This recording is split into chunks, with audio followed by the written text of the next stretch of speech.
سيدنا ومولانا ومعلمنا ومرشدنا ومخرجنا من الظلمات إلى النور محمدا عبده ورسوله أرسله الله بالحق بشيرا ونذيرا وداعيا إلى الله بإذنه وسراجا منيرا فقد بلغ الرسالة وأدى الأمانة ونصح الأمة وكشف الغمة وترك أمته على المحجة البيضاء ليلها كنهارها لا يزيغ عنها إلا هالك اللهم صل وسلم عليه وعلى آله وأصحابه وأزواجه وذرياته وأهله الله السميع العليم من الشيطان الرجيم بسم الله الرحمن الرحيم وقولوا للناس حسنا وأقيموا الصلاة صدق الله العظيم رب اشرح لي صدري ويسر لي أمري واحلل عقدة من لساني يفقهوا قولي آمين يا رب العالمين. الحمدللہ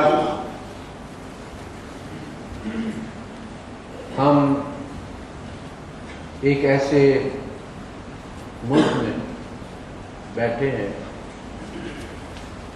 جہاں تقریباً 200 کے لگ بھگ مختلف قومیتیں بستی ہیں اور ڈھیر سارے مذاہب ہیں، دوسری قوموں کے بھی، اور ہمارے اپنے جو نقطۂ نظر یا ہمارے جو مکاتب فکر ہیں وہ بھی یہاں اکٹھے ہیں. ایک ہی مسجد میں سارے نماز پڑھتے ہیں، ایک ہی امام کے پیچھے سارے نماز پڑھتے ہیں، اور ایک وہ منظر جو اسلام کو مطلوب ہے کہ سارے مسلمان بھائی بھائی ہیں. نقطۂ نظر کا اختلاف ذاتی اختلاف نہیں ہے، کوئی دشمنی کی بات نہیں ہے. زندہ انسانوں میں اختلاف ہوتا ہے اس لیے کہ لوگوں کی سوچ، ان کا علم، ان کی کیپیسٹی، ان کا کیلیبر الگ الگ ہوتا ہے، اور ایک ہی بات کو سمجھنے کے اپنے اپنے ان کے انداز ہوتے ہیں، اور اسلام نے ان سب کو جائز قرار دیا. عام طور پہ ایک سوال ہمیشہ اٹھتا رہتا ہے کہ جی ہمارے آفس میں کوئی غیر مسلم، چاہے اس کا تعلق کسی بھی مذہب کے ساتھ ہو، یا ہمارے ڈیرے میں کوئی غیر مسلم ہے، یا ہمارے کیمپ میں جیسا لیبر کیمپ ہوتا ہے اس میں مختلف لوگ کام کرتے ہوتے ہیں، مختلف نیشنلٹیز بھی ہوتے ہیں، مختلف مذاہب بھی ہوتے ہیں.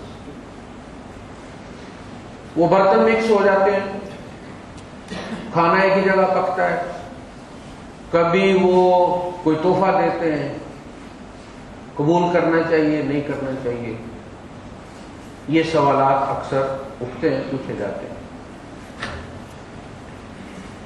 اصل میں جو لوگ ایک ایسے معاشرے میں رہتے ہیں جہاں ایک مخلوط معاشرہ کہا جا سکتا ہے، ان کے اندر ایک وسعت نظر پیدا ہو جاتی ہے. اس کا فائدہ یہ ہے.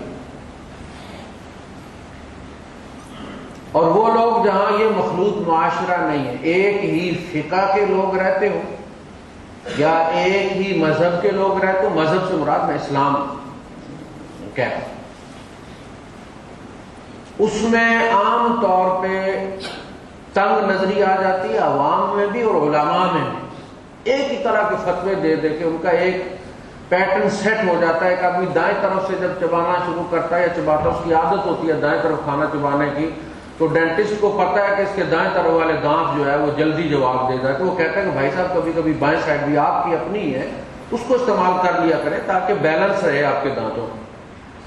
اسی طرح ایک ہی طرح کے فتوے دے دے کہ ہمارے علماء جو ہے وہ ایک خاص فقہ کے پابند اور مقید اور متحجر ہو جاتے ہیں، اس سے آگے ان کی ڈائی جو ہے وہ ختم ہو جاتی ہے. عوام میں بھی تنگ نظری ہے اور علماء میں بھی تنگ نظری ہے. یعنی ایک ہی مکتبہ فکر کے علماء ہندوستان میں بھی ہیں، پاکستان میں بھی ہیں، یعنی ہندوستان کے دیوبندی اور پاکستان کے دیوبندی میں زمین آسمان کا فرق ہے، اس لیے کہ وہاں کے دیوبندی کو ہندوؤں میں رہنا پڑتا ہے، وہ نظریات سے آگے نکل کر جب پریکٹیکل میں آتا ہے، عملی زندگی میں آتا ہے، تو وہاں سے پتہ چلتا ہے کہ نظریات اپنی جگہ پہ رہتے ہوئے بھی عملی زندگی میں آ کر آدمی کو کچھ نئے انداز اختیار کرنے ہوتے ہیں، اور چونکہ ان کا واسطہ پڑتا ہے، یہ ان کی مجبوری۔ میں اس کی مثال دیا کرتا ہوں کہ دیکھیں آپ سڑک کے کنارے یہاں پہ بورڈ دیکھتے ہیں، سپیڈ لیمٹ لکھی ہوتی ہے 120 کلومیٹر پر آور۔ یہ ایک نظریہ ہے، ایک نظریاتی ایک کام ہے کہ یہ 120 ہونی چاہیے، یہ مطلوب ہے، یہ آئیڈیل ہے۔ لیکن جس دن بارش ہوتی ہے اور جس دن دھند ہوتی ہے، کبھی انہوں نے بورڈ بدلی کی ہے کہ اب آپ اس کو 40 کر لیں؟ یہ جو گاڑی چلا رہا ہے اس وقت اسے پتا ہے کہ وہ ایک آئیڈیل چیز ہے، جبکہ اس وقت سچویشن آئیڈیل نہیں۔ اب مجھے سڑک کی صورتحال دیکھ کر، اپنی گاڑی کی صورتحال دیکھ کر سپیڈ کو رکھنا ہے، 40 رکھنی ہے، 30 رکھنی ہے، 60 رکھنی ہے، بورڈ نہیں رہے گا 120 والا۔ اب آپ 120 پہ چلا کے بندے 10 مار دے اور ان سے کہیں گے صاحب آپ کی غلطی ہے، آپ نے 120 لکھا ہوا۔ تو کچھ جگہ ایسی ہوتی ہے جو کامن سینس کے لیے ہوتی ہے کہ یہاں اپنا بھی استعمال کر لیا کرو، یہ خرچ نہیں ہوتا استعمال کرنے سے، بڑھتا ہے۔ اسی طرح دیگر مذاہب کے بارے میں ہمارے یہاں، ہم پاکستانیوں کا جو نقطہ نظر ہے وہ بڑا ہی تنگ نظر ہے، اور اس کی وجہ یہ ہے کہ ہمارا دوسرے لوگوں سے کوئی واسطہ نہیں پڑتا، ہم کنویں کے مینڈک ہیں، اسی کو ہم اسلام سمجھتے ہیں، اور اس کو ہم اپنی غیرت، مذہبی بنیاد پرستی، مذہب کے ساتھ اپنا لگاؤ، اسلام کا قلعہ، اور پتہ نہیں کیا کیا کہتے، اپنی تنگ نظری کو ہم نے بڑے خوبصورت نام دے رکھے۔ آپ دیکھیے اللہ کے رسول صلی اللہ علیہ وسلم قیامت تک آنے والے انسانوں کے لیے داعی بھی ہیں، ان کے رسول بھی ہیں، ان کے لیے مبلغ بھی ہیں، ان کے لیے اسوہ بھی ہیں۔ ایک مثال ہے، یہ موبائل بند کر کے بیٹھا کریں گے آپ، اتنا سیکھ لیں اگر آپ جمعے سے، تو یہ بھی بڑی بات ہے۔ کسی بھی آپ اجتماعیت میں بیٹھا کریں تو اتنا کام کر لیا کریں آپ۔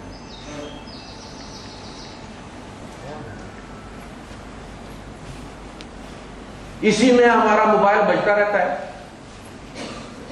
پاکستانی ہاتھ نہیں لگاتا، یہ مذہبی جوش و خروش ہے، اس میں بند نہیں کرے گا، کھلا چھوڑا ہوا پوری مسجد میوزک سن رہی ہے، سب کی نماز خراب ہو رہی ہے، اپنی نہیں خراب کرنا چاہتا ہوں بھائی، اگر ٹوٹتی بھی ہے تو تم توڑنا، موبائل تمہارا بجائے دوسروں کو کیوں تنگ کر رہے؟ موبائل بند کرنے سے نماز کو کچھ نہیں ہوتا۔ ہم بدوؤں کا مذاق اڑاتے ہیں کہ جی یہ نکالتے ہیں موبائل اور دیکھ کے وہ اس کو بند کر دیتے ہیں، اور دیکھیں جی کیسے لوگ ہیں، وہ ٹھیک کرتے ہیں۔ نپ دا ایول ان دی بڈ، وہ وسوسے کو وہیں مار دیتے، موبائل بھی بند کر دیتے ہیں، یہ بھی دیکھ لیتے ہیں کس کا ہے۔ ساری نماز میں جو آپ دوڑتے رہے، ماموں کا ہے، چچا کا ہے، آفس سے آیا ہے، فلاں کا آیا ہے، فلاں گاہ کا آیا ہے، ساری نماز اسی میں دوڑتے گزر جائے، دیکھ کے اس نے بند کر دیا، اچھا کیا، اس کی نماز کو کچھ نہیں ہوا۔ یہ ہماری تنگ نظری کہ دائیں پاؤں کا انگوٹھا ہل جائے تو نماز ٹوٹ جاتی ہے۔ ہاتھ بندے ہوئے ہیں، پوری مسجد میوزک سن رہی ہے، میوزک بھی گانے کا لگا ہوا ہے جناب علی، اور وہ اس کو بند نہیں کرتے۔ بہت ساری ہمارے اندر صفتیں پائی جاتی ہیں جن کو ہم نے مذہب کا نام دیا۔ تو اللہ کے رسول صلی اللہ علیہ وسلم نے اپنی عملی زندگی سے ایسے سبق دیے کہ آنے والی ہمیشہ قومیں بھی، حکومتیں بھی، عوام بھی، افراد بھی، اجتماعیت بھی، اس کا پورا معاشرہ بھی اس سے استفادہ کرے۔ اب کسی نبی کی ضرورت نہیں۔ آپ دیکھیں اللہ کے رسول صلی اللہ علیہ وسلم کا خادم ایک یہودی لڑکا، غیر مسلم، غیر مسلموں میں جو آپ کے قریب ترین ہوتا ہے وہ آپ کو زیادہ، یا ہمیں جتنی نفرت ہندوؤں سے ہے اتنی دوسروں سے نہیں۔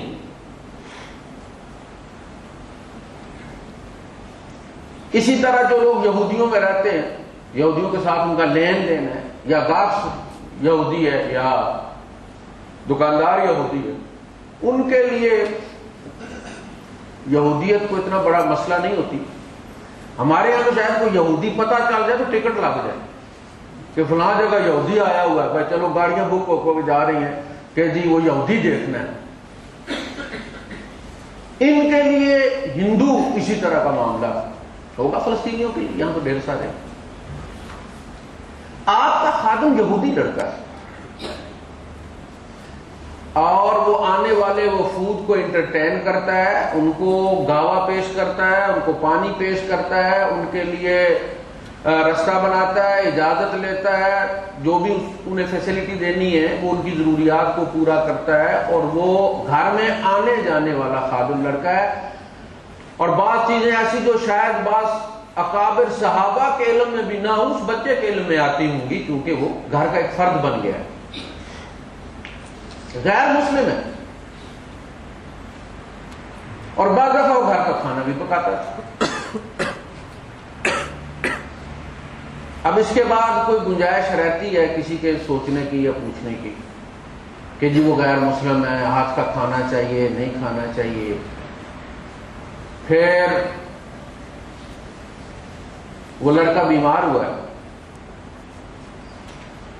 نبیوں کا امام خاتم الرسول وجہ کائنات محمد رسول اللہ صلی اللہ علیہ وسلم اس کی تیمارداری کے لیے گئے۔ کیا بات ہے، وہ لڑکا آنے کا پتہ چلا بیمار۔ اچھا، پتہ کرنے گئے اور آپ نے بچے پر موت کے آثار دیکھے۔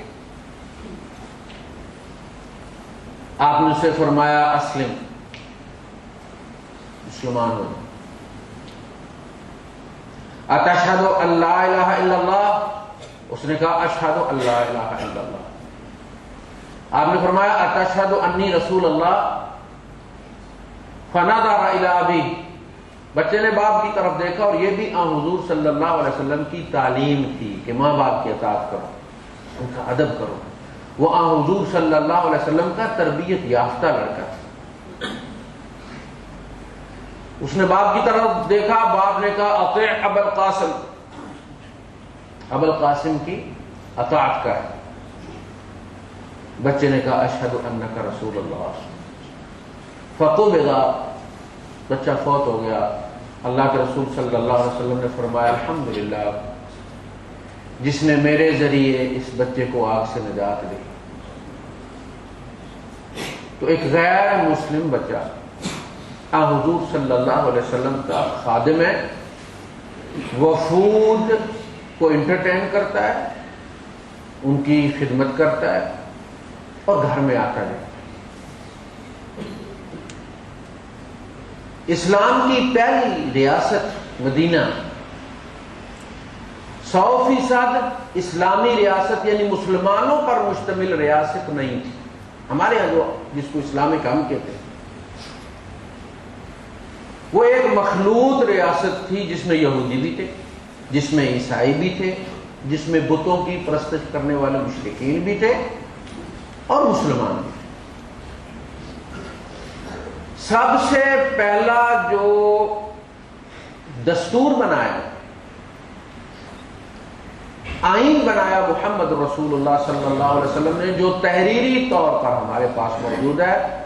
اس سے پہلے کوئی آئین ہمیں نہیں ملتا، رومن لاز ہمیں ملتے ہیں، جسٹن کا قانون ہمیں ملتا ہے، لیکن وہ صرف مخصوص طبقے کے رائٹس اس میں بیان کیے گئے ہیں، اور عوام کی ذمہ داریاں بیان کی گئی ہیں۔ عوام کے رائٹس کا کوئی ذکر نہیں ہے۔ یہ واحد دستور ہے جس میں تعین کیا گیا ہے کہ کس کی کیا ذمہ داری ہے، اسٹیٹ کی کیا ذمہ داری ہے، افراد کی کیا ذمہ داری ہے، قبائل کی کیا ذمہ داری ہے۔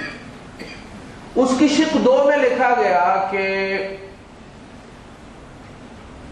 اگر مدینے پر حملہ ہوتا ہے تو وہ سارے مدینے کے شہریوں پر حملہ تصور ہوگا اور سارے مل کر اس کا مقابلہ کریں گے، فزیکلی بھی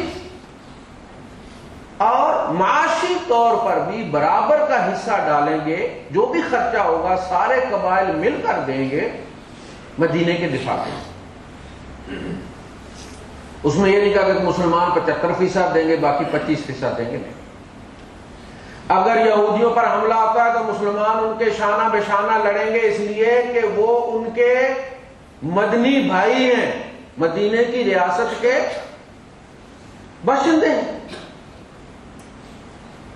اور اگر مسلمانوں پر حملہ ہوتا ہے تو وہ بحیثیت مدنی سٹیٹ کے ایک شہری کے اس کا دفاع کریں گے، یہ طے شدہ بات ہے۔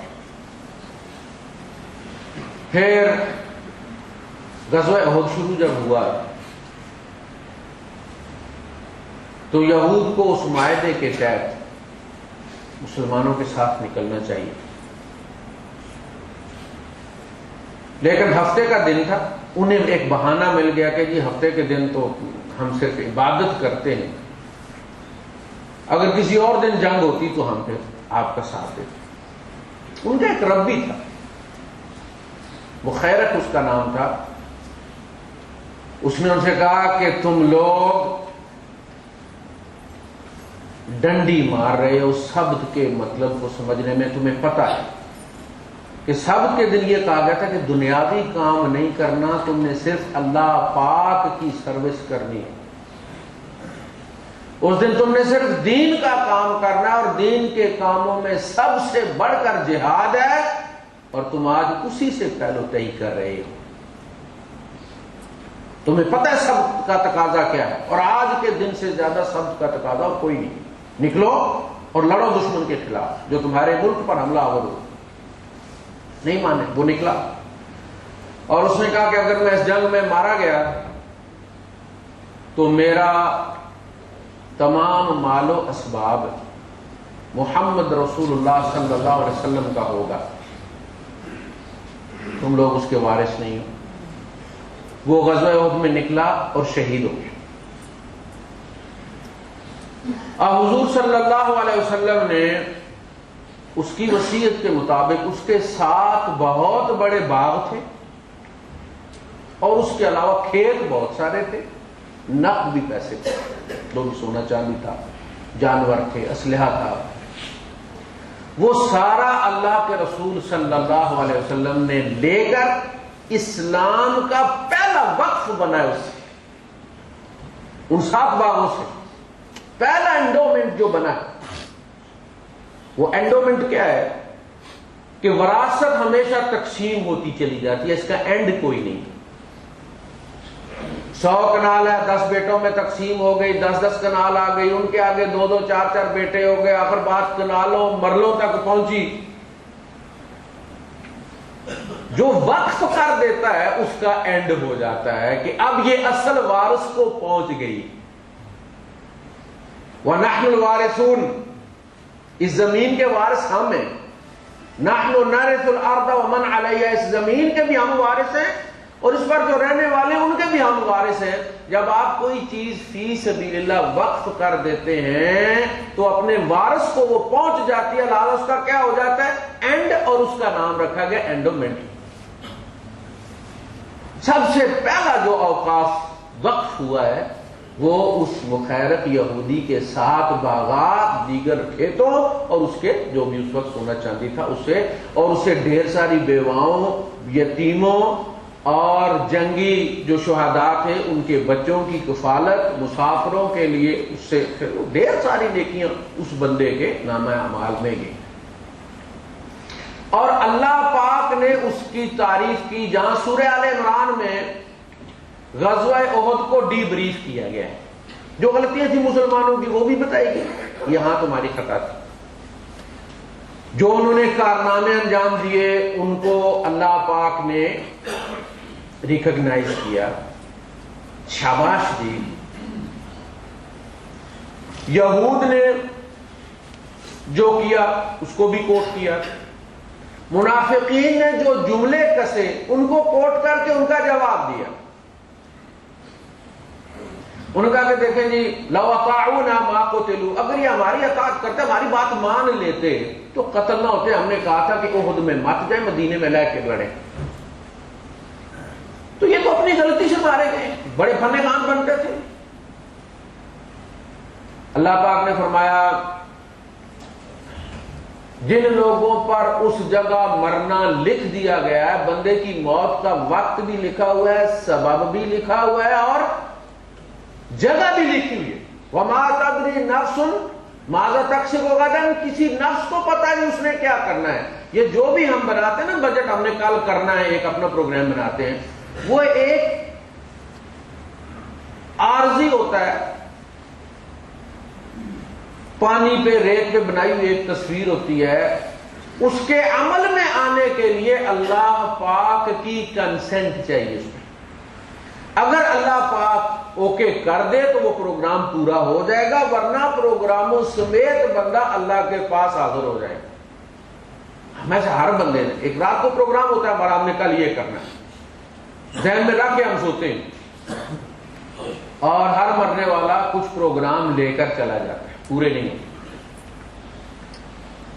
ان سے کہا گیا کہ ان الذین کتب علیہم القتل لبعض الذین کتب علیہم القتل الی مضاجعہم، جن کے ذمہ قتل ہونا اس جگہ لکھ دیا گیا تھا، انہوں نے اس طرف مضاجع، اپنے بستروں کی طرف، اپنے ڈیتھ بیڈز کی طرف نکل ہی پڑنا تھا، کوئی اسی اور سبب سے نکل پڑتا. وہاں کوئی اختلاف ہو جاتا، آپس میں تلواریں چل جاتی، ان 70 بندوں نے مرنا ہی مرنا تھا اور اسی جگہ مرنا تھا. اللہ کی راہ میں مر گئے، لہذا اب انہیں مردہ مت کہو. آگے پھر فرمایا کہ تم انہیں گمان بھی مت کرو. وَلَا تَحْسَبَنَّ الَّذِينَ قُتِلُوا فِي سَبِيلِ اللَّهِ أَمْوَاتًا بَلْ أَحْيَاءٌ عِندَ رَبِّهِمْ يُرْزَقُونَ فَرِحِينَ بِمَا آتَاهُمْ. ان کے سینسز بھی کام کر رہے ہیں، خوشی اور غمی کے جذبات بھی ان کے اندر موجود ہیں، کام کر رہے ہیں. فَرِحِينَ بِمَا آتَاهُمُ اللَّهُ مِنْ فَضْلِهِ وَيَسْتَبْشِرُونَ بِالَّذِينَ مِنْ خَلْفِهِمْ. پچھلوں کو بشارت بھی بھیج رہے ہیں وہ کہ ڈرنا نہ، یہاں جو وعدے کیے گئے وہ پورے کیے جاتے ہیں. حال دبئی والا نہیں ہے، وہاں سے سب کچھ بیچ بٹا کے زمینیں، بیوی کا زیور، سب کچھ یہاں آگے پتا چلتا ہے کہ دنیا ہی الٹی ہے، باتھ روموں میں سونا پڑے گا. اللہ کے وعدے ایسے نہیں، ان پہ لگا دو، کھپا دو، کبھی گھاٹا نہیں ہو. تو اس میں آخر میں جا کر اللہ پاک نے سیکنڈ لاسٹ جو آیت سورہ آل عمران کی، اس میں پھر اس کا ذکر کیا ہے، اس بندے کا. اس میں ارشاد فرمایا وَإِنَّ مِنْ أَهْلِ الْكِتَابِ لَمَن يُؤْمِنُ بِاللَّهِ وَمَا أُنزِلَ إِلَيْكُمْ وَمَا أُنزِلَ إِلَيْهِمْ. اس کا مطلب ہے کہ مخیرق قرآن پر بھی ایمان لے آیا تھا، تورات پر اس کا ایمان تھا، وہ ہمارا بھی ہے. خاشعین للہ لا یشترون بآیات اللہ ثمنا قلیلا. اللہ سے ڈرنے والے اور اللہ کی آیات کے عوض ثمن قلیل نہ لینے والے. ثمن قلیل کیا ہے؟ یعنی تھوڑے پیسے نہیں کہ 100-200 لیتے ہیں، ہاں 2 لاکھ 4 لاکھ مل جائے تو پھر لے لیتے. ثمن قلیل نہیں ہوتے، سستا نہیں بیچتے، یہ مراد نہیں ہے. اللہ پاک دنیا کو کہہ رہے، اس کے عوض دنیا نہیں لیتے. چاہے یہ پورا گولا زمین کا سونا بن جائے، ایک فتوے کو تھوڑا سا تبدیل کرنے کے لیے اگر آپ وہ لے لیں تو وہ ثمن قلیل ہے. ثمن قلیل. جس درخت سے حنانہ جسے کہتے ہیں، حضور صلی اللہ علیہ وسلم اس تنے کے ساتھ ٹیک لگایا کرتے تھے خطبے کے دوران. جب منبر بنا دیا گیا تو اللہ کے رسول صلی اللہ علیہ وسلم اس جمعے اس درخت کے پاس کھڑے نہیں ہوئے، سوکھا ہوا ایک تنا تھا. منبر پر تشریف لے گئے، وہ تنا رو پڑا. اس کے رونے کی آواز مسجد میں صحابہ نے سنی. فرمایا جس طرح اونٹنی بلبلاتی ہے اس طرح اس کی آواز رونے کی ہے۔ اللہ کے رسول صلی اللہ علیہ وسلم اترے نیچے، آپ نے اس کو دلاسا دیا ہے اور اسے کہا کہ بول، دنیا چاہیے؟ میں اللہ پاک سے دعا کرتا ہوں کہ وہ تمہیں قیامت تک ہرا بھرا رکھے گا اور دنیا تیرے پھل کھائے گی۔ ایک سوکھے درخت کے لیے اس سے بڑی بشارت کیا ہو جاتی کہ وہ مسجد نبی میں لگ جاتا، قیامت تک رہتا، دنیا والے آتے اور اس کی ایک ایک کھجور لاکھوں میں بکتی تھی، لوگ جعلی کھجوریں پھر اس کے نام پہ بکتی کہ یہ اس درخت کی کھجور ہے۔ اچھا یہ پتہ اس کو بھی چل گیا بھئی یہ کام بھی ہونا ہے، اس نے کہا نہیں۔ آپ نے فرمایا یا آخرت میں اللہ پاک سے دعا کروں کہ تجھے جنت میں لگا دے جہاں کبھی تیرے اوپر زوال نہ آئے۔ اس نے کہا میں جنت۔ آپ دیکھیں وہ درخت ہے، اسے بھی پتا کہ اس دنیا کی کوئی وقت نہیں ہے، یہ فانی چیز ہے، چند دن میں ختم ہونے والی ہے، اصل کا وقت آ گیا، پیچھے کیا بچتا ہے؟ وہ حنانا، وہ درخت،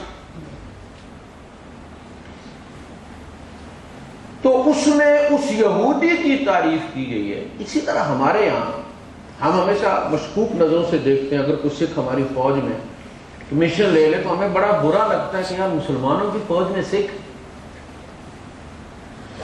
جب حضور صلی اللہ علیہ وسلم غزوہ حنین میں تشریف لے گئے ہیں تو 2000 بندہ ساتھ غیر مسلم تھا جو مال غنیمت کے لیے ساتھ گیا تھا۔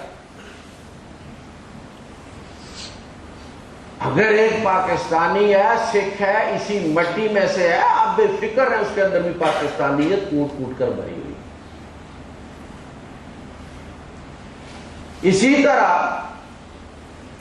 اب دیکھیے جو قوانین بنائے گئے، اللہ پاک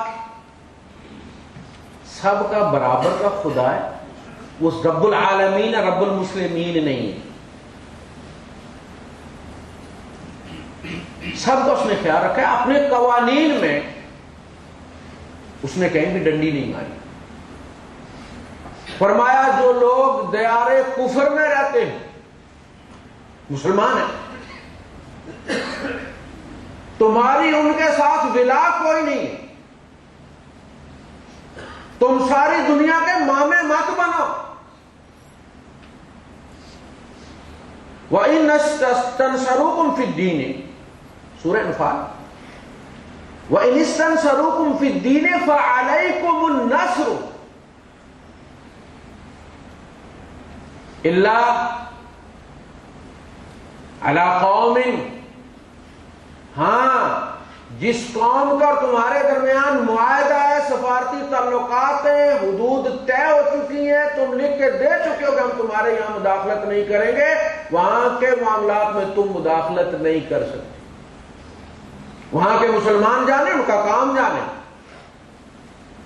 معاہدہ لکھا گیا تھا، ابو جندل ابو بصیر مسلمان ہی تھے۔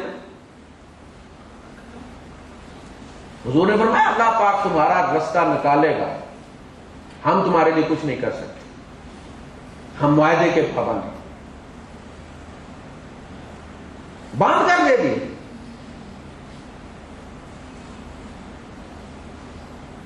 پتا چلا کہ بھائی ہم الٹا مرواتے ہیں، ان لوگوں کو بھی مشکوک بنا دیتے ہیں۔ جب ہم زیادہ ایکٹیو ہوتے ہیں نا تو پھر ان کو وہاں پاکستان کا ایجنٹ سمجھا جاتا ہے، ان کو سزا مسلمانی کی نہیں ملتی، ایجنٹی کی ملتی، اور وہ چیز جو بھائی ہمارا پیچھا چھوڑ دو، تم 14 کروڑ ہو، ہم 21 کروڑ ہیں، ہم نمٹ لیں گے یہاں پہ، ہم یہاں رہتے ہیں۔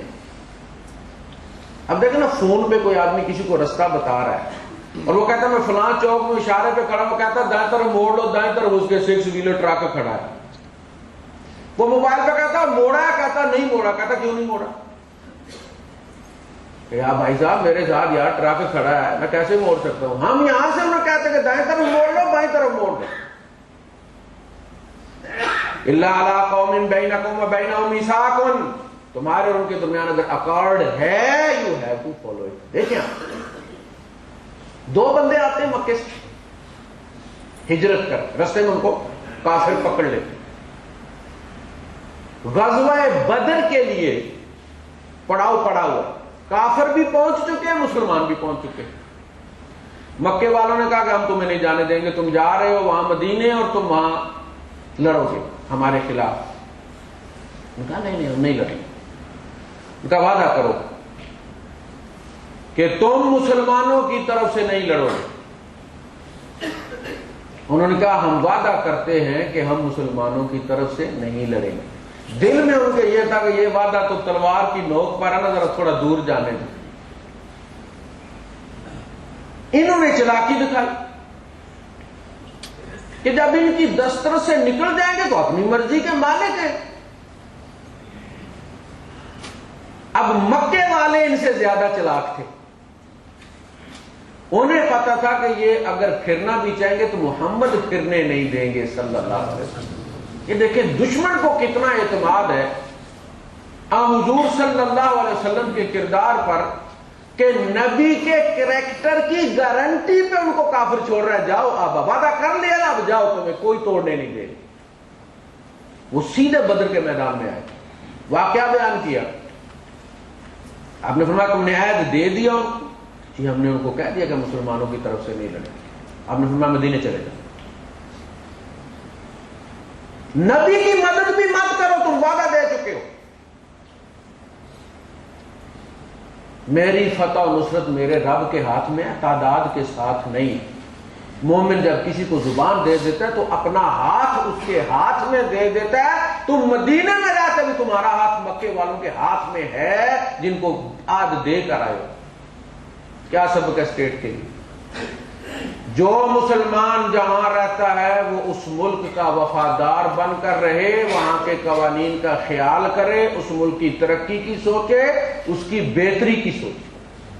اگر اسے یہ پتا چلتا ہے کہ اس ملک کو نقصان پہنچانے کے لیے کوئی پلاننگ کر رہا ہے، کہیں کوئی دھماکہ کرنا چاہتا ہے، کہیں کوئی اور مسئلہ کھڑا کرنا چاہتا ہے، اس کی یہ اخلاقی ذمہ داری ہے، شرعی ذمہ داری ہے کہ وہ وہاں کے ذمہ داران کو بتائے کہ اس ملک کے خلاف یہ سازش ہونے جا رہی ہے۔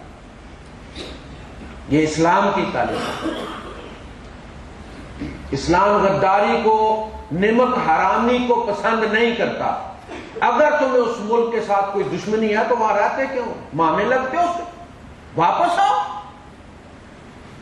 کھانا ان کا، سہولتیں ان کی استعمال کرنی اور نمک حرامی کرنی، یہ اسلام کی تعلیم نہیں۔ اسلام بڑا سیدھا سادہ اور بڑا دلیر مذہب ہے۔ یہ اللہ پاک کا دین ہے، یہ دین اللہ ہے، اس کی حدود و قیود ہیں، یہ منافقت پر مبنی نہیں۔ تو میں عرض کر رہا تھا کہ پہلی سٹیٹ ہی مخلوط تھی،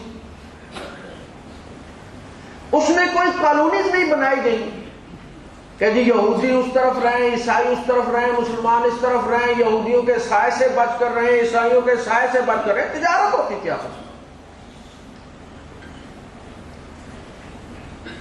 آپ دیکھیں جب اللہ کے رسول صلی اللہ علیہ وسلم کا وصال ہوا ہے، انتقال پرملال ہوا ہے، رحلت ہوئی،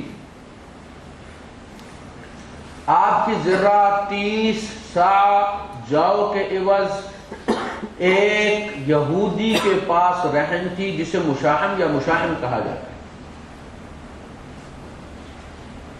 مدینے کا سب سے بڑا سودی کاروبار کرنے والا یہودی تھا یہ۔ اب سوال یہ پیدا ہوتا ہے کہ ایک طرف وہ صحابہ ہیں جو اپنا سب کچھ نبی پر نثار کرنے کے لیے تیار بیٹھے، جو قسم کھا کر کہتے ہیں کہ اللہ کے رسول جو آپ کے پاس چلا جاتا ہے وہ ہمیں اس سے زیادہ پیارا لگتا ہے جو ہمارے پاس ہوتا ہے۔ نبی کو یہودی سے رہن رکھ کے قرض لینے کی کیا ضرورت ہے؟ پھر ابھی تھوڑا عرصہ ہوا چند ماہ گزرے اللہ کے رسول صلی اللہ علیہ وسلم نے 100 اونٹوں کی قربانی دی. پیسے تھے 100 اونٹوں کے پیسے تھے نا، تو قربانی دی ہے. نہ حضور صدقہ لیتے تھے، نہ زکات لیتے تھے، اپنی کمائی تھی. ان میں سے 63 اونٹ اللہ کے رسول صلی اللہ علیہ وسلم نے خود قربان کیے اپنے دست مبارک سے. اور حالت یہ تھی کہ اونٹ سبقت کرنے میں ایک دوسرے پر گرے پڑ رہے تھے.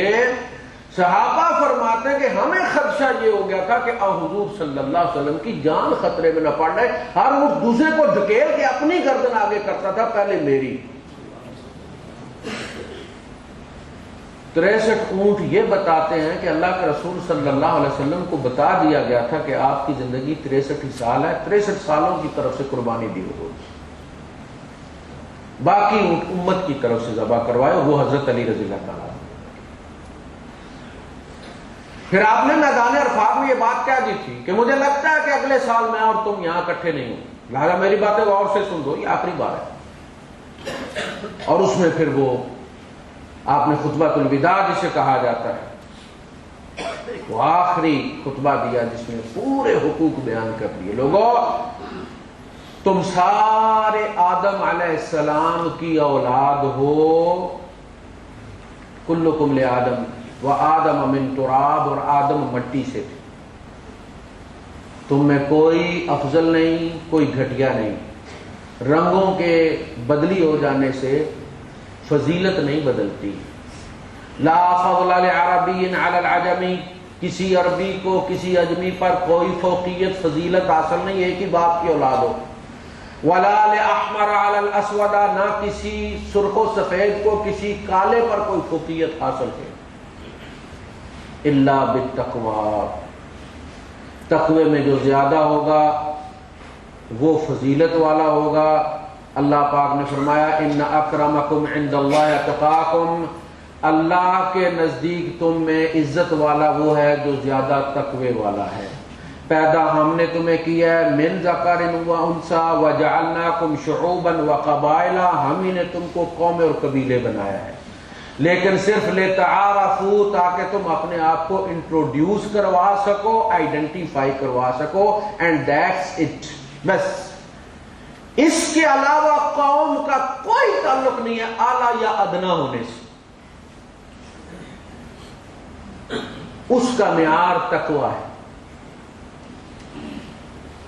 خواتین کے بارے میں کہا گیا ان کے حقوق کا خیال رکھو، غلاموں کے بارے میں کہا گیا، نماز کے بارے میں کہا گیا. خطبۃ الوداع ایک منشور ہے آئندہ کی آنے والی اسلامی سوسائٹیوں کے لیے، سماجوں کے لیے، کہ کیسا سماج ہونا چاہیے.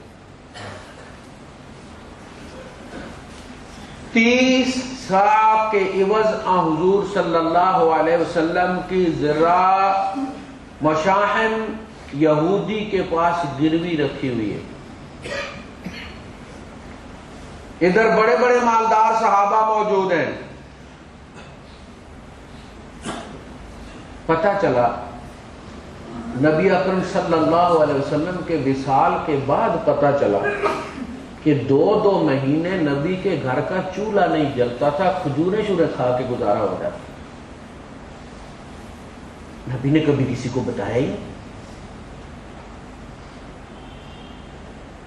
کبھی کیا خیال آپ کا صحابہ سے اگر ادھار مانگتے اس کے پاس گروی رکھنے کی بجائے عبد الرحمن ابن عوف کے پاس گروی رکھ لیتے، حضور کو پتا تھا یہ رہن قبول نہیں کرے گا، یہ ویسے ہی دے گا، رہن نہیں رکھے گا. اور حضور صلی اللہ علیہ وسلم ایک شرعی جواز بنانا چاہتے تھے کہ تجارت کسی کے ساتھ بھی کی جا سکتی ہے. تجارت غیر مسلم کے ساتھ کی جا سکتی ہے، چیز مرگیج رکھی جا سکتی ہے، چیز رہن رکھی جا سکتی ہے، ادھار لیا جا سکتا ہے. حکومتیں غیر مسلم حکومتوں سے لے سکتی ہیں، بندہ غیر مسلم بندے سے لے سکتا ہے. لیکن رہن. اسی طرح دیگر بہت سارے معاملات جو حضور صلی اللہ علیہ وسلم نے اپنے یہاں اختیار کیے، ان کا مقصد قانون سازی اور ایک سنت چھوڑ کے جانا، لوگوں کے لیے ایک نص موجود رہے، ایک سورس آف لا ان کے پاس ہو کہ یہ ایسا ہونا چاہیے. وفود آتے ہیں، مسجد نبوی میں ٹھہرایا جاتا ہے.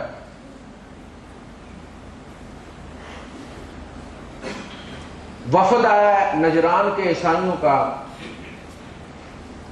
اتوار کا دن تھا، کہا جی ہماری سروس کا وقت ہو گیا. آپ نے فرمایا یہی کر لو. سائڈ پہ ہو کے کونا ان کو بتایا، انہوں نے وہیں پہ جو بھی کرنا تھا انہوں نے کر لیا. تحائف دیے، غیر مسلموں کو تحائف دیے. ہمیں ایک بسکٹ کا ڈبہ دینا پڑ جاتا ہے، 50 مولویوں سے پوچھتے ہیں اور جی میرے پڑوس میں وہ کسی کے یہاں کوئی بچہ ہو گیا ہے یا کوئی خوشی کی بات ہوئی ہے تو تحفہ دوں یا نہ دوں. دینے کو چھوڑے گولی مارے، لینے کا بھی مسئلہ ہے کہ وہ تحفہ دے رہا ہے قبول کروں یا نہ کروں. اس کا مطلب یہ ہے کہ ہمارے مولوی صاحبان ایجوکیٹ نہیں کرتے پبلک کہ معاشرے میں رہنا کیسے، اور خاص کر کے ایک ایسے مخلوط معاشرے میں جہاں آپ کو مفاری کوئی نہیں. ساتھ والے آفس میں دائیں طرف لبنان کا عیسائی بیٹھا ہوا، سامنے ہندوستان کا ہندو بیٹھا ہوا، لیفٹ میں جناب کرسچن ملباری بیٹھا ہوا، درمیان میں مسلمان بیٹھا ہوا. کیا آنکھوں پہ وہ کھوپے چڑھا لے، وہ ٹانگے کے گھوڑے والے کسی کو دیکھے نہ کسی کے سلام دعا نہ کرے، صبح جائے تو منہ پہ ٹیپ مار کے جائے کہ اگر کوئی اسے کہے سلام علیکم تو مولوی صاحب کہتے ہیں وعلیکم نہیں کہنا، وعلیکم السلام نہیں کہنا، تم آگے سے سات سری اکال کہہ دو. بھائی دو ہی چیزیں نا، یا اپنا سلام دو گے یا اس کا سلام دو گے. اگر وہ تمہیں سلام علیکم کہہ رہا ہے، تم پر سلامتی ہو، تو قرآن کیا کہتا ہے؟ وَإِذَا حُيِّيتُمْ بِتَحِيَّةٍ، جب کبھی جہاں کہیں کوئی تمہیں گریٹنگ تحیہ پیش کرے، فَحَيُّوا بِأَحْسَنَ مِنْهَا، تم پلٹ کر اس سے بہترین تحیہ واپس کرو. اور ردوہا، اگر زیادہ بخیل ہو تو اتنا تو دے ہی دو جتنا اس نے دیے تھے. وہ پیس پیش کر رہا ہے تمہارے لیے. اور تمہیں پریشانی ہے کہ دوزخ میں نہ چلا جاؤ وعلیکم السلام کہہ کے. کیا نیت کر لیں کہ اللہ پاک اسے سلامتی دے ہی دے، ہدایت دے دے، مسلمان ہو جائے، سیدھے رستے پر آ جائے، دعا کی نیت سے دے دیں. سلام کی ممانعت کہاں ہے؟ ایک قبیلے نے، عیسائی قبیلے نے پتہ چلا کہ کوئی شرارت کی تو اللہ کے رسول صلی اللہ علیہ وسلم نے کچھ لوگ اکٹھے کیے، جماعت، ایک سریہ بنایا، ایک یونٹ بنا کے بھیجا اور اسے کہا کہ لِنُعَذِّبَهُمْ، تاکہ ہم تھوڑا سا ان کو سرزنش کریں. اس میں ان سے حضور نے فرمایا کہ تم نے ان کو سلام نہیں کرنا. جب بندے کو مارنے جا رہے ہو تو پھر اگر تم کہو گے کہ پیس اپان یو اور ساتھ گردن اس کی اڑا دو، تم نے جھوٹ بولا. اتنا بھی برداشت نہیں کیا. حضور صلی اللہ علیہ وسلم نے فرمایا جب تم اسے لڑنے جا رہے ہو تو پھر سلامتی مت پیش کرو. یہ قول اور فعل میں تضاد ہو جائے گا. آئے تم بندہ مارنے اور کہتے ہو کہ سلامتی ہو تم پر.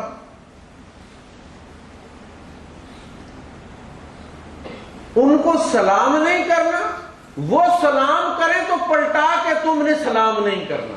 ہر حال میں ان کو تم نے پیس پیش نہیں کرنا، اس لیے کہ تم پیس کے لیے جا نہیں رہے ہو. یہ حدیث تو اس موقع کے لیے، آپ کے آفس کے لیے تو نہیں.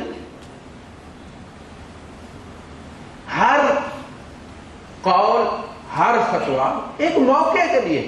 اللہ کے رسول صلی اللہ علیہ وسلم بیٹھے ایک بندہ آتا ہے اور روزے کے حالت میں بوسے کا پوچھتا ہے، آپ صلی اللہ علیہ وسلم فرماتے ہیں کہ لا باس، مسئلہ نہیں۔ اسی مجلس میں تھوڑی دیر گزرتی ہے کہ بندہ آتا ہے اور پوچھتا ہے کہ اللہ کے رسول روزے کی حالت میں بوسا، آپ نے فرمایا لا تفعل، مت کر۔ فنظر بعضنا الى بعض، راوی کہتے ہیں کہ ہم میں سے بعض نے بعض کی طرف آنکھوں ہی آنکھوں میں دیکھا، سرکار فتویٰ دیکھو بدلی ہو گیا ہے۔ ابھی اسی مجلس میں تھوڑی دیر پہلے حضور فرماتے کوئی گل نہیں، ابھی کہہ رہے ہیں نہیں کرنا۔ فقال رسول اللہ صلی اللہ علیہ وسلم، حضور نے فرمایا میں تمہاری آنکھوں کے مطلب کو سمجھ گیا، میں دیکھ رہا ہوں تم ایک دوسرے کی طرف دیکھ رہے ہو، لیکن بندہ بدلی ہو گیا ہے، حالت بدلی ہو گئی ہے، عمر بدلی ہو گئی ہے، مجلس نہیں بدلی ہوئی، اس لیے فتویٰ بدلی ہو گیا ہے۔ وہ جو پہلا آیا تھا جس کو میں نے کہا تھا کہ کوئی بات نہیں، اس کی عمر تم نے دیکھی تھی، اس سے کوئی زیادہ خطرہ کوئی نہیں۔ اور جیسے ہمارے یہاں بیڈ فورڈ ویگن کو گرم کرنے کے لیے نیچے ڈھیر سارے کاغذ جلاتے ہیں، آدھا گھنٹہ پہلے پھر اس کو سٹارٹ کرتے ہیں، اس کی عمر دیکھی تھی تم نے، اس سے کوئی خطرہ نہیں ہے۔ اور یہ جو بعد والا آیا تھا اس نے بوسے پر کفایت نہیں کرنا تھا اور بعد میں کہنا تھا نبی نے مروا دیے۔ پتہ چلا عمر بدلی ہوئی، اسی مجلس میں فتویٰ بدلی ہو گئی، اور بھی بہت ساری چیزیں۔ تو اسلام ایک بڑا وسیع النظر، بڑا عملی پریکٹیکل مذہب ہے۔ یہ ساری دنیا کے لیے آیا ہے، مخلوط معاشروں کے لیے بھی آیا ہے۔ اسے پتا کہ اگر 100% مدینے کی ریاست کے لوگ مسلمان نہیں تھے تو کبھی بھی وہ ریاست نہیں آئے گی جس میں سارے ہی مسلمان ہوں۔ لہذا اقلیتوں کے اپنے حقوق ہیں، ان کے اپنے ادب آداب ہیں، پھر یہ کہ آپ کے معاشرتی آداب ہیں۔ آپ کی زوجہ مطہرہ پوچھتی ہے کہ اللہ کے رسول میری والدہ جو ہے وہ اسلام کی بڑی مخالف ہے، اب وہ آئی ہوئی ہیں تو میں صلہ رحمی کروں، مطلب ہے کوئی تحفہ شفا دوں، ماں آئی ہے نا جوڑا دینا، کوئی اچھا کھانا، ماں کی پتا نا بیٹی کو ماں کیا پسند کرتی ہے، تو اس کا تو چاند چڑھ جاتا۔ فتویٰ پوچھ رہی ہے اللہ کے رسول میری ماں آئی ہے، اور چھپایا نہیں، اسلام کی بڑی مخالف ہے، آسلو کیا میں صلہ رحمی کروں؟ آپ نے فرمایا صلہ رحمی کرو، وہ تیری ماں ہے، اس کی خدمت، اس کی خاطر مدارت کرو۔ اللہ کے رسول صلی اللہ علیہ وسلم نے کافر کو بکریوں کی پوری بھری وادی دے دی۔ اب وہ بندہ نہ صرف خود مسلمان ہو گیا، انہوں نے کہا یار یہ لینے والے مولوی تو بہت سارے دیکھے تھے، یہ پہلی دفعہ دینے والا مولوی بھی کو دیکھا۔ مذہبی جو لوگ ہوتے ہیں ہر زمانے میں یہ لینے والی پارٹی ہوتی ہے، جو معاہدہ لکھا جاتا ہے اس میں ہوتا ہے کہ جو پارٹی فرسٹ پارٹی ہے اس نے کیا کرنا ہے، سیکنڈ پارٹی نے کیا کرنا ہے، تو اس میں جو مولوی صاحب والی فرسٹ پارٹی ہے اس نے ہمیشہ لینا ہے۔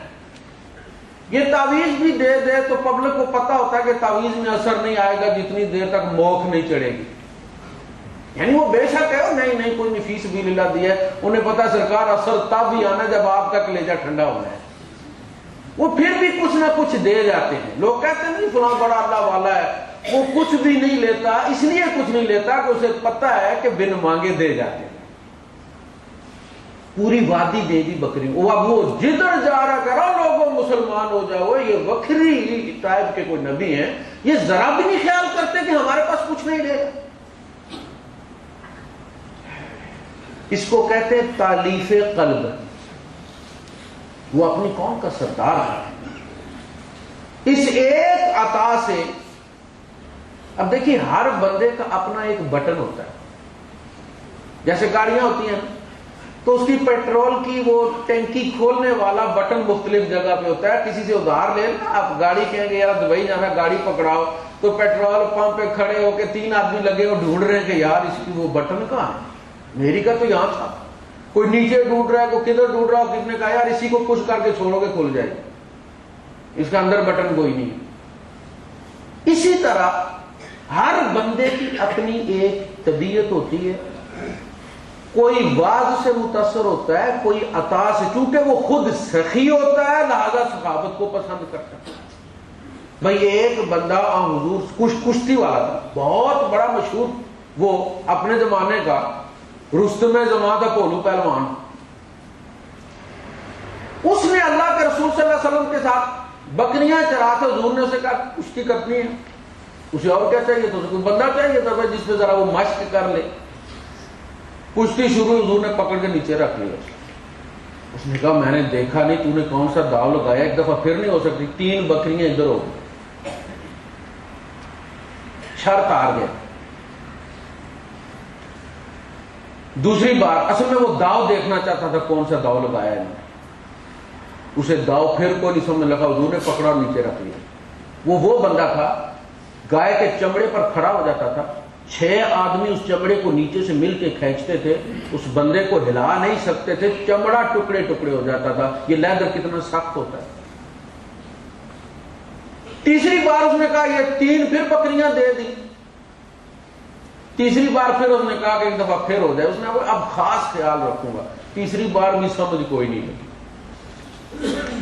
منہ لٹکا کے بیٹھ گیا. 9 بکریاں بھی چلی گئی. حضور صلی اللہ علیہ وسلم مسکرائے، بکریوں اس کو واپس دی، تیری بکریوں سے میرا کوئی مطلب نہیں. اب اس کی طبیعت بحال ہوئی.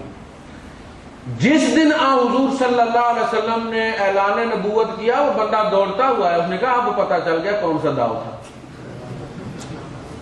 مجھے پہلے ہی کوئی شک تھا کہ آپ کے اندر کوئی خاص بات ہے، پہلوانی والی بات نہیں ہے. یہ وہ بات تھی، آپ اللہ کے نمائندے تھے. اسے اس چیز نے متاثر کیا. خالد ابن ولید سے پوچھیں آپ، 70 بندے شہید کر کے غزوہ احد میں وہ بندہ گیا ہے، اور غزوہ احد کے نتیجے میں جس طرح ایک وقتی شکست کو ہینڈل کیا محمد رسول اللہ صلی اللہ علیہ وسلم نے، اور اسے دوبارہ فتح میں تبدیل کر دیا. اس جرنیل نے دیکھا کہ یہ مجھ سے بڑے جرنیل ہیں محمد رسول اللہ، اس کو نبی کی جرنیلی نے متاثر کیا ہے. اور بعد میں انہوں نے اس چیز کا اقرار کیا کہ میں نے جب صفحے بنانے کا ان کا انداز دیکھا، اور جس طرح میں نے دیکھا انہوں نے جو ان کا ویک پوائنٹ تھا وہاں پہ انہوں نے تیر انداز کھڑے کر دیے، اور پھر اس کے بعد اس طرح معاملے کو سیاسی طور پہ ہینڈل کیا ہے. زخمی ہونے کے باوجود، اتنے شہداء ہونے کے باوجود مسلمان پیچھا کر رہے ہیں. تو پتا چلا کہ اس شکست کا جو امپیکٹ ہو سکتا تھا ایک مسلمان سوسائٹی پہ، اس تعاقب سے اس کو ڈیلیٹ کر دیا گیا. بندے ہمارے شہید ہوئے، شکست ہمیں نہیں ہوئی، دشمن فرار ہو کے گیا ہے، ہم نے اس کا پیچھا کیا ہے. کسی کو حضور صلی اللہ علیہ وسلم کی کوئی ادا پسند آتی تھی، کسی کو کوئی ادا پسند آتی تھی، اور حضور صلی اللہ علیہ وسلم بہترین ماہر نفسیات تھے. آپ سمجھتے ہیں صحابہ بعض دفعہ ریش ہو جاتے تھے کسی کے سوال پر، کسی کی بیہیویئر پر، کسی کے حضور صلی اللہ علیہ وسلم کے ساتھ جس طرح وہ معاملہ کرتا تھا، ہم حضور کو بھی ریش نہیں. بندہ آیا اور اس نے سوال کیا کہ اللہ کے رسول میرے لیے زنا میں بڑی رغبت ہے، یا میرے لیے حلال کیا جائے یا اس کا کوئی علاج کر دینا. مصنوعی تقویٰ کوئی نہیں. صحابہ کا علاج کیوں ہوا، وہ کیوں بدلی ہوئے؟ اس لیے کہ ان کے اندر جو خرابی تھی وہ انہوں نے لا کے نبی کے سامنے رکھی. جو بیماری تھی وہ نبی کے سامنے لے کر آئے، اس طبیب نے اس بیماری کا علاج کر دیا۔ اب بندہ بیماری چھپا لے۔ عبداللہ ابن ابی کو آرام نہیں نہ آیا، ڈاکٹر تو وہی تھا، دوا بھی وہی تھی، قرآن وہی تھا، فزیو تھراپی بھی وہی تھی، اس کا بیڑا کیوں غرق ہو گیا؟ اس لیے کہ یقولون بافواہہم ما لیس فی قلوبہم، یہ اصل بیماری نہیں بتاتے، منہ کچھ اور بتاتا ہے، اندر کچھ اور ہے۔ اب ایک آدمی کے گھٹنے میں درد ہے، وہ ڈاکٹر کو جا کے بتائے گا کہ ڈاکٹر صاحب میرے پیٹ میں درد ہے، تو ڈاکٹر صاحب تو پھر اسے میپرازول ہی دیں گے، وہ تو پھر پیٹ کی دوائی دیں گے۔ اس بندے نے چھپایا، اس نے کہا کہ رغبت ہے میرے اندر، کھینچتا ہوں میں اس کی طرف، یا میرا علاج کر دیں یا مجھے اس کی اجازت دے دیں۔ کہتے ہیں صحابہ نے کھا جانے والی نظروں سے اس بندے کو دیکھا، نبی کے دربار میں یہ گستاخی۔ آپ نے فرمایا بھائی کو اس طرح مت دیکھو، اسے رستہ دو، وہ ٹھیک جگہ آیا، اس کا علاج یہی تھا، پاس بٹھا لیا، اس کے گھٹنے اپنے گھٹنوں سے جوڑ لیے اللہ کے رسول صلی اللہ علیہ وسلم، پھر اس سے سوال کیا، اس کو کہتے ہیں ایکسپوئر تھراپی، وہ چیزیں جو بندے کے اندر ہوتی ہیں لیکن وہ اوپن نہیں ہوتی، بندہ ان کو کھولتا نہیں، فائلیں پڑی۔ آپ نے فرمایا اگر کوئی بندہ تیری بہن کے ساتھ یہ کرے، کیا خیال ہے؟ حضور بڑا برا ہے، بیٹی کے ساتھ بہت برا ہے، ماں کے ساتھ بہت برا ہے۔ فرمایا ہر عورت یا کسی کی بہن ہوتی ہے یا بیٹی ہوتی ہے یا ماں ہوتی ہے، اور سب کو برا لگتا ہے، میں تمہیں کس کے لیے اجازت دوں؟ کیا تو یہ پسند کرتا ہے کہ تیری بیوی، بیٹی، ماں اور بہن کے لیے دوسروں کو اجازت دی جائے؟ ابھی تم یہاں سے باہر نکلو گے کوئی اور آ جائے گا۔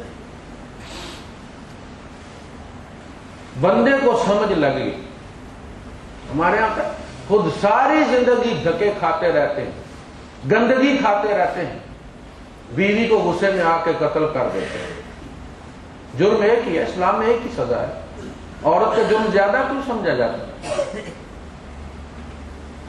کہتے ہیں جی جانا جانگلہ ہے، وہ تو مرد ہے، کیوں مرد کو ساتھ خون معاف ہے؟ شریعت میں کہیں طے کیا گیا ہے کہ مرد کو کوئی سزا نہیں ہے زنا، برابر کا جرم ہے اللہ کے یہاں۔ عیسیٰ علیہ السلام نے کہا تھا، جب یہود نے ان سے فتویٰ پوچھا نا، سازش کے تحت انہوں نے بندے بھیجے، جیسے اللہ شاہ بخاری خطاب کر رہے تھے ختم نبوت کے سلسلے میں، تو کسی نے بندہ پڑھا کے بھیجا اندر سوال کرنے کے لیے تاکہ ان کے اندر آپس میں افتراق پیدا ہو جائے۔ ان کا شاہ جی مردے سنتے ہیں؟ شاہ صاحب نے کہا بھائی زندے نہیں سنتے، تو مردوں کی بات کر رہے ہیں، میں تو سیاپا کرتا پھر رہا ہوں جگہ جگہ، زندے نہیں سنتے۔ سوال کے لیے بندہ تیار کر کے بھیج دینا کہ بھئی یہ پتہ چلے گا، آپس میں کوئی اختلاف پیدا ہو۔ بہت دفعہ ایسا لکھا پڑھا کے بھیجتے تھے، سکھا کے بھیجتے تھے، کہا کہ جی بندہ پکڑا گیا، اگر بندہ لے کے آئے جی دو، انہوں نے کہا جی یہ مرد ہے یہ عورت ہے، یہ بالکل ریڈ ہینڈڈ پکڑے گئے ہیں، آپ فتویٰ دیں۔ سازش کیا تھی؟ سازش یہ تھی کہ اگر یہ کہتے ہیں کہ سنسار کر دو تو معاشرے والے ڈر جائیں گے کہ اگر یہ طالبان آ گئے تو بیڑا غرق ہو جائے، اور اگر انہوں نے فتویٰ ڈھیلا دیا تو ہم شور مچا دیں گے، یہ کیسے اللہ کے نبی ہیں، تورات کچھ اور کہتی ہے اور یہ کچھ اور کہہ رہے ہیں۔ آپ نے فرمایا ان کی سزا سنگسار ہے، لیکن پتھر وہی مارے گا جس نے یہ کام خود نہ کیا ہوا۔ اور پھر کہا اپنے انگوٹھوں میں دیکھو، اور ان کے کرتوت یہاں کلپ چلا کے دکھا دیا، فرمایا جس نے جھوٹا پتھر مارا نا، میں سامنے کی دیوار پر یہ دکھا دوں۔ سارا مجمع صاف ہو گیا، کسی نے پتھر نہیں اٹھایا۔ اب اتنے زانیوں میں دو کو سزا دینی ہے، اپنے دونوں کو کہا کہ تم لوگ شادی کر لو، اور ان کو آئندہ محتاط رہنے اور اللہ پاک کا تقوی اختیار کرنے کی آپ نے تلقین کیوں دے دیا. کوئی آئیڈیل حالات ہوں تو فتویٰ نافذ ہوتا ہے. سارے ہی چور ہوں، اس میں جو چور پکڑا جائے اس کو سزا دینی. گواہ بھی چور ہے، جج بھی چور ہے، لے کے رشوت پھنس گیا ہے، دے کے رشوت چھوٹ جا. آپ آئیڈیل قوانین کس قسم کے لوگوں پر نافذ کریں گے جبکہ لوگ آئیڈیل نہیں. آج 1500 سال گزر گئے ہیں. یہ تو عمر فاروق رضی اللہ تعالیٰ عنہ کے زمانے میں جو اسٹیٹ کے بالکل بارڈر پہ جو ایریاز تھے جہاں لوگوں کا آنا جانا غیر مسلموں کے ساتھ تھا اور انٹریکشن ان میں رہتا تھا، وہاں